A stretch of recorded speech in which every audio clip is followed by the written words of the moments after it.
How was for you to be in such environments and be able to recognize all the things?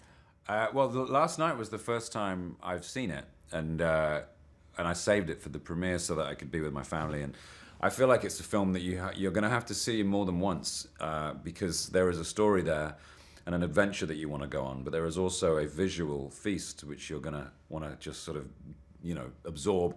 And also there's a lot of things to spot. You know, this world is created from a collage of James Halliday's childhood sort of fancies, you know, and it's just full of great stuff to pick out. So you can watch it and play cultural bingo, or you can watch it and follow the characters, and you know, it's a multifaceted watch. I really loved it, and I can't wait to watch it again. Yeah. What's your favorite cultural references that I assume for the younger audience unfortunately will be lost? Well, it was funny actually. There's without giving too much away, there's a reference to a very beautiful set piece in the movie, which is a reference to a classic film, which I was sat watching it with my 8-year-old daughter yesterday, and she's never seen that film. And I can't show her that film because she has to be at least sort of 15 before she watches it.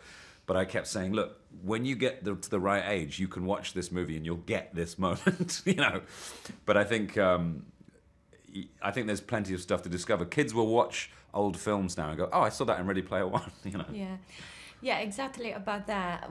Do you had to explain on the set something to the younger actor? That was just a curiosity. Yeah, it was funny sometimes. Because Ty's only in his early 20s, so I don't think he'd seen certain films, and I kept saying, you've got to come round to my house and watch this. You haven't seen that, you haven't seen that. You kind of assume people have seen all these movies, you know, but I think it's important for us as grown-ups to sort of show our children and younger people these classic works of cinematic art. I took my daughter through all of the Stevens movies, you know, not just the ones he directed, the suitable ones, the ones that he produced as well.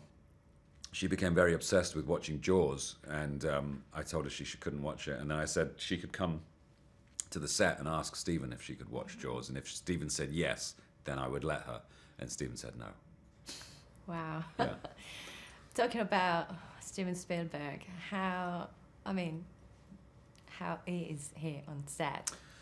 I mean, you know, as someone who has always been a huge admirer of his, to get to work with him and see his method and be around him, it's such a joy. You know, I feel like it's literally a dream come true for me, and everything about him makes sense when you watch him work. You realize why he's so successful.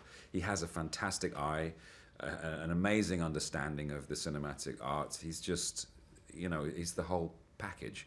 And I relish getting to. I hope I get to work with him again. You know.